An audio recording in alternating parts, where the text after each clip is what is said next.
ഋതുകൃഷ്ണ, വിഘ്നേഷ്, ഗൗരിയാർ നായർ, ആനന്ദ്, അലിഷ്മ, പ്രജേദസ്, സിയ, ദേവനന്ദ, അമൃതകിരൺ, ആൻഫിയ, ഋതു, ആർസു, അന്നൂർ, ആർദ്ര, സഖ്യ, അമിയ, നിരഞ്ജന, അനാമിക, സാരംഗി, വിഘ്നേഷ്, അതുൽ, നിഖിൽ, മഹാദേവൻ, അന്ന Francis, Devprayag, Navami, Lopamudra and Shri Manikandan.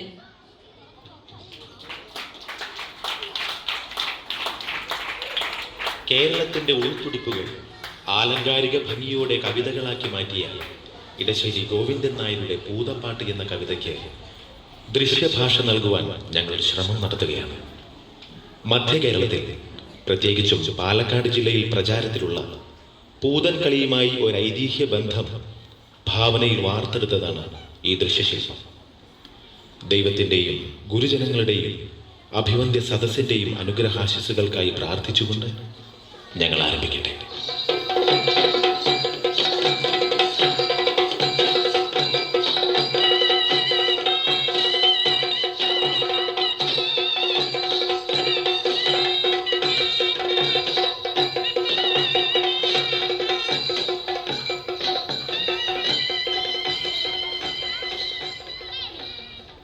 എന്തിനാ മുത്തശ്ശി ഇതെല്ലാം? ഇന്ന് പൂതൻ വരണ ദിവസല്ലേ? പൂതനോ? അതെന്താ സാധനം? അയ്യേ, പട്ടണത്തില് വളരണ അമ്മൂന് ഇതൊന്നും അറിയില്ലേ. പൂതൻ എന്ന് വെച്ചാ ഭൂതം. നങ്ങേലിന്നൊരു അന്തർജനത്തിന്റെ സുന്ദരക്കുട്ടനായ ഉണ്ണിയെ ഒരു ഭൂതം കട്ടോണ്ടു പോയി.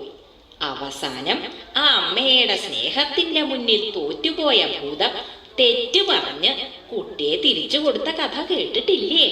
ഇല്ല മുത്തശ്ശി, എനിക്ക് ആ കഥയൊന്ന് പറഞ്ഞു തരുമോ മുത്തശ്ശി? പിന്നെന്താ, പറഞ്ഞു തരാലോ. പൂതൻ വരാൻ ഇനി സമയമുണ്ട്. അതിനു മുൻപ് തന്നെ പറഞ്ഞു തരാം. വാ, നമുക്ക് തറയിലിരിക്കാം. ഇടശ്ശേരി ഗോവിന്ദൻ നായർ എന്നൊരു കവി പൂതപ്പാട്ട് എന്നൊരു കവിത എഴുതിയിട്ടുണ്ട്.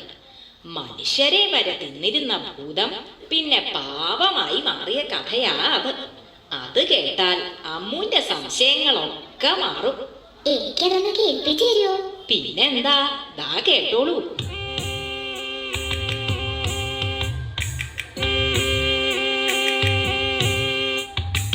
ആറ്റിൻ വക്കത്തെ മാളിക വീട്ടിലെന്നാറ്റുനോറ്റിട്ടൊരുണ്ണി പിറന്നു. ഉണ്ണിക്കരയിലെ കിങ്ങിണി പൊന്നു കൊണ്ടുണ്ണിക്കു കാതിൽ കുടക്കടുക്കൻ. പാപ്പ കൊടുക്കുന്നു, പാലു കൊടുക്കുന്നു, പാവ കൊടുക്കുന്നു നങ്ങേരി. കാച്ചിയ മോരൊഴിച്ചൊപ്പി വടിച്ചിട്ട് കാക്കേ പൂച്ചേ പാട്ടുകൾ പാടിയിട്ട് മാനത്തമ്പിളി മാമനെ കാട്ടിയിട്ട് മാമു കൊടുക്കുന്നു നങ്ങേരി.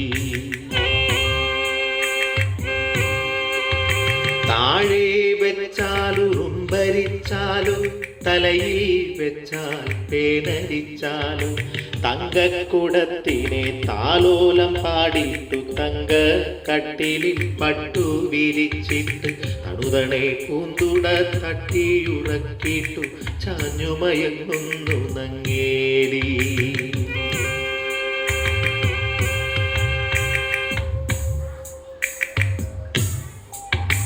ഉണ്ണിക്കേഴു വയസ്സു കഴിഞ്ഞു, കണ്ണും കാതുമുറച്ചു കഴിഞ്ഞു. പള്ളിക്കൂടത്തിൽ പോയി പഠിക്കാനുള്ളിൽ കൗതുകമേറിക്കഴിഞ്ഞു. അങ്ങനെ നങ്ങേലി ഉണ്ണിയെ സ്കൂളിൽ ചേർത്തു. ദിവസവും ഭംഗിയിൽ ഒരുക്കി സ്കൂളിലേക്ക് പറഞ്ഞയക്കും. ഉണ്ണി പോണതും നോക്കി ആ അമ്മ സന്തോഷത്തോടെ അങ്ങനെ നിൽക്കും. ഒരു ദിവസം ഭൂതം ഉണ്ണിയെ കണ്ടു. ഹായ്, എന്തൊരു ഭംഗിയുള്ള കുട്ടി. ഭൂതാണേലും അവളൊരു സ്ത്രീയല്ലേ. ഭൂതത്തിന് തോന്നി ഉണ്ണിയെ തന്റെ കുട്ടിയായിട്ട് വളർത്തിയാലോന്ന്. അതെന്ത് ചെയ്തുന്നോ, അവള് മന്ത്രം കൊണ്ട് നല്ല ഭംഗിയുള്ള ഒരു പെൺകുട്ടിയായി മാറി. ഉണ്ണി വരണ വഴിയില് ചിരിച്ചോണ്ടങ്ങനെ നിന്നു. അവള് പറഞ്ഞു, പൊന്നുണ്ണി പൂങ്കരളെ പോന്ന പോന്നണയും പൊൻകതിരെ ഓലയെഴുത്താണികളെ കാട്ടിലെറിഞ്ഞിങ്ങണയൂ. കാട്ടിലെറിഞ്ഞണയുകിലോ കലഹിക്കും ഗുരുനാഥൻ പൂത്തമരച്ചോട്ടിലിരുന്നൊളി നെയ്യും പെൺകൊടിയേ. പൊന്നുണ്ണി പൂങ്കരളെ പോന്നണയും പൊൻകതിരെ വണ്ടോടിൻ വടിവിലെഴും നീലക്കല്ലോലകളിൽ മാന്തളിരിൽ തൂവെള്ളി ചെറുമുല്ല പൂമുനയാൽ പൂന്തണലിൽ ചെറുകാറ്റത്തിവിടയിരുന്നെഴുതാലോ ഓലയെഴുത്താണികളെ കാട്ടിലെറിഞ്ഞിങ്ങണയൂ. പൂത്തമരച്ചോട്ടിലിരുന്നൊളി നെയ്യും പെൺകൊടിയെ ഓലയെഴുത്താണികളെ കാട്ടിലിതാ ഞാൻ കളവൂ, കാട്ടിലിതാ ഞാൻ കളവൂ. എഴുത്താണി ഇരുമ്പല്ലേ, അതങ്ങട് കളഞ്ഞപ്പോ ഭൂതത്തിന് സന്തോഷായി. സ്കൂളിൽ പോണ്ടല്ലോന്ന് ഓർത്തപ്പോ ഉണ്ണിക്കും സന്തോഷായി. ഭൂതൻ സ്നേഹത്തോടെ ഉണ്ണിയെ അവളുടെ പാറമടയിലേക്ക് കൂട്ടിക്കൊണ്ടുപോയി. പാവമ്മ ഉണ്ണിയെ കാണാതെ സങ്കടപ്പെടണ്ടാവും അല്ലേ? സങ്കടപ്പെടണ്ടാവുന്നു, കേട്ടോളൂ.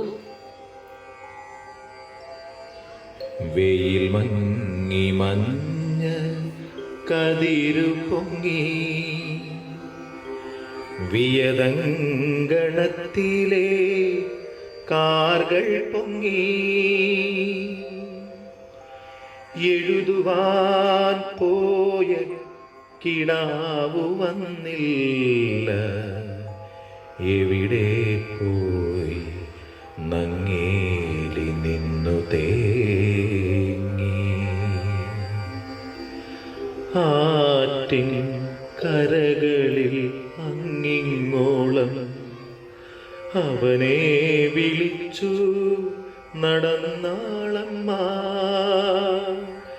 നീറ്റിൽ കളിക്കും പരൽ മീനല്ല, നീളവേ നിശ്ചലം നിന്നുപോയി. കുന്നിൻ ചരിവിലെ കൂർത്ത കല്ലിൽ കുഞ്ഞിനെ തേടി വലഞ്ഞാളമ്മ.